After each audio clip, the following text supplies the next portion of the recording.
Hello, everybody. Welcome back to my page and channel. My name is Lucy Superfox, and this is my podcast. On today's episode, I want to dive into why meditation sometimes feels so hard.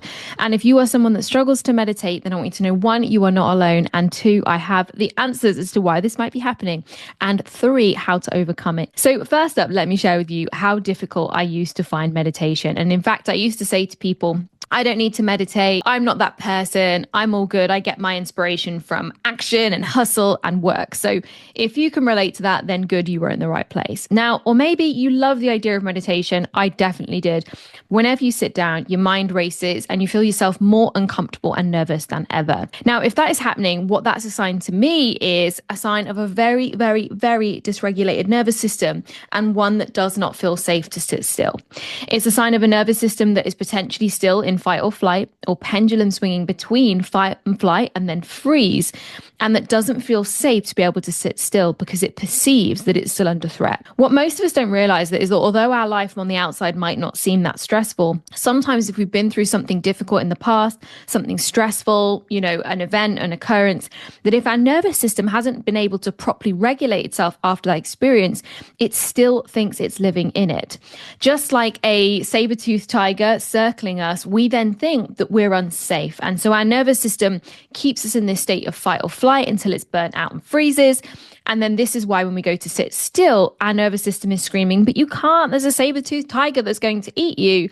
And our amygdala is firing. And that amygdala is a part of the brain that's basically like your threat center. It perceives there is a threat. So the reason why a lot of us find meditation difficult is simply because our nervous system is in a state of what's called dysregulation. It's in a state of either cycling between that fight, flight, and freeze, or it feels chronically caught in that state of fight or flight. And the only way we ever feel that sense of ease or peace is usually through some kind of habit, like having a drink, eating, watching TV, and numbing ourselves out. So meditation feels like the opposite energy to that. It forces us to sit with ourselves, to hear all the crazy thoughts. It feels overwhelming to the nervous system and creates actual feelings of anxiety and that desire to almost get up and run. So if that is happening, just know that there is a state of dysregulation driving that. And the cause of that in your nervous system could be literally anything. But you are now in a position where you know this, and it's now your job, should you choose it as your responsibility, to dive deep into what is causing the dysregulation in your nervous system in the first place. Now, sometimes some of you may already know this. You may have an outward trigger that is happening. It's, frequenting your life. And if you remove that outside thing that could be clean and simple, that actually that feeling would go away. But for most of us, that feeling of fight or flight, that feeling of anxiety, that feeling of nervousness is showing up because of something that happened in the past, and our nervous system hasn't realized that it's over.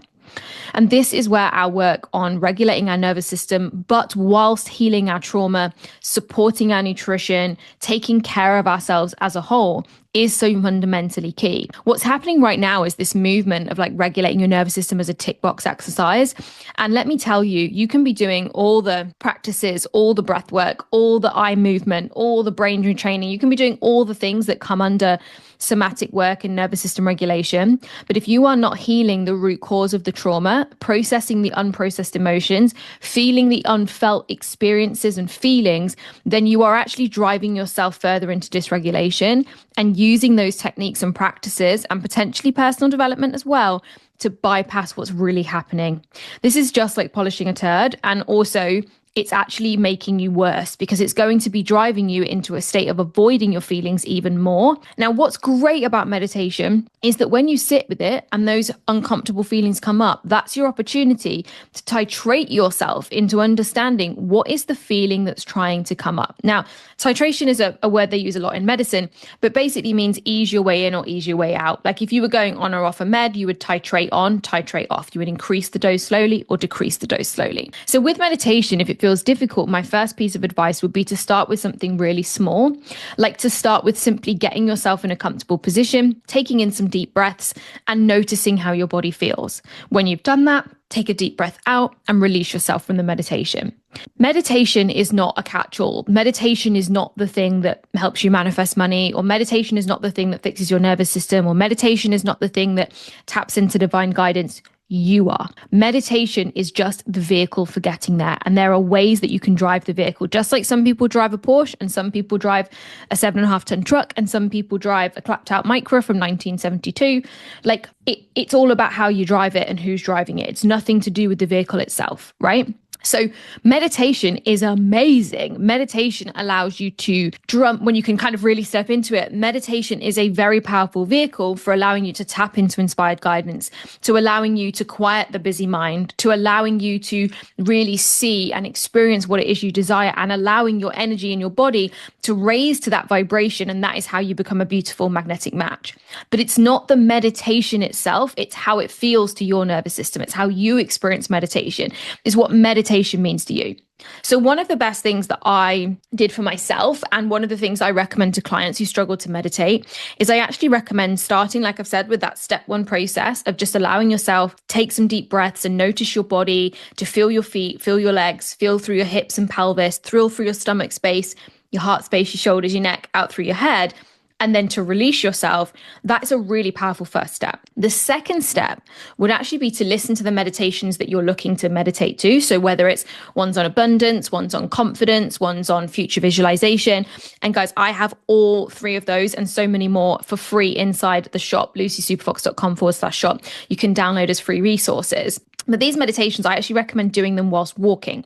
So this could be walking on a treadmill, this could be walking out in nature, because you don't have to have your eyes closed to tap into those brainwaves. You don't actually have to switch off completely from the outside world in order to create a different feeling inside your nervous system that allows you to see things and experience things and feel things. Now, everybody is different. Now, obviously, never use this while driving, never use this while operating heavy machinery or supervising children or vulnerable people, just a caveat. But if you can take yourself out for a brisk 15-minute walk, one, that's going to do wonders for helping your nervous system process any unused cortisol. It's also going to allow you to kind of, burn through any kind of those anxious feelings, because that's actually what you're doing. But also, if you were listening to one of the meditations at the same time, what you're allowing yourself to do is get into a kind of rhythm with it that it almost becomes, monotonous is the wrong word, but it's a sense of like it becomes ingrained, right? And there's a couple of meditations that I've recorded and they're called My Future You meditations. They're in the shop too. And I listen to those when I walk, and I actually have memorized those entire meditations that I can tell you what line comes after the other, but I've never listened to them while sleeping, because often busy-minded people like ourselves, people who've had long periods of dysregulation, even when we bring that regulation, I've done so much trauma healing, so much regulation work. I am a completely transformed person, even from 2 years ago. But I still have a tendency and a much greater sensitivity to falling into those cycles of busy mind, to feeling that sense of discomfort with meditation. This is why I'm a big fan of things like tapping in emotional freedom technique. I'm a big fan of obviously the work I do in root cause therapy, because when you're working at 3 layers of consciousness, the mind can't get too busy, right? Because we're busy keeping it busy. So this is where sometimes meditation can be problematic. But if you can understand it's not the meditation, it's how you use and interpret and experience the meditation, this can be a great step. So first step is to try kind of noticing and feeling your body whilst taking deep breaths without a meditation. The second step is to be listening or using meditations whilst walking. So you're kind of building that kind of steady pace where you can kind of get into those brain waves. But also if there is any kind of anxious energy or nervous energy, you're going to be burning through that cortisol that allows your kind of nervous system to feel different. And 3, obviously being out in nature is a freaking game changer for boosting our mood, increasing vitamin D levels, and generally just feeling good and getting some fresh oxygen. The third step, if you find meditation difficult, would be to do the deep dive. Now, look, there is no rules that you have to meditate. Anybody that says if you aren't doing a meditation and a gratitude list and some other bullshit the first time you wake up in the morning, then they are projecting the tools that have helped them onto you. What I know for sure after coaching hundreds of women, and if I actually counted, I would probably say in the last 10 years, it's probably approaching on 1,000, but coaching and serving hundreds of women, is that there isn't one size fits all. Absolutely, there is a roadmap. Absolutely, there is a rough direction that we can go in and we heal layer by layer, but there is not one mix of what is perfect for you. This is why I'm not prescriptive with my clients. This is why I don't say this is your morning routine, because their version of what that looks like for them to serve their busy mind will be different to mine. So the next step, if you are finding meditation difficult, you're finding yourself in this chronic state of kind of anxiety or you can't relax, because sometimes we would never name that energy as anxiety because we've never looked at ourselves as an anxious person. But if you've got this energy of always on, this kind of never relax, this kind of never enough mindset, then what I would recommend is you listen to my free masterclass, and it's at lucysuperfox.com/relax. This is the relax transformation. This is where I break down why healing trauma is so fundamental for helping you, one, create the life of your dreams, two, manifest all the magic that you're looking for, and three, actually bring you the peace and happiness that you are seeking. Now, that masterclass is totally free, and you can get it at lucysuperfox.com/relax. It's 45 minutes to an hour, I think, but 45 minutes that could potentially change the entire trajectory of your life and allow you to feel seen and understood in a way that you haven't before. So step number one, if meditation is difficult for you, is just allow yourself to do some breathing and feeling into your body, to notice parts of your body, to help bring that connection back between the busy mind that's keeping you up in your head, that's keeping you away from how you really feel in your body, and using just a 30 to 60-second process to feel into all parts of your body and notice and witness what you feel. Step number two is to use meditations like the free ones in my shop, on a walk, getting the exercise, creating that good feeling energy whilst listening to a meditation.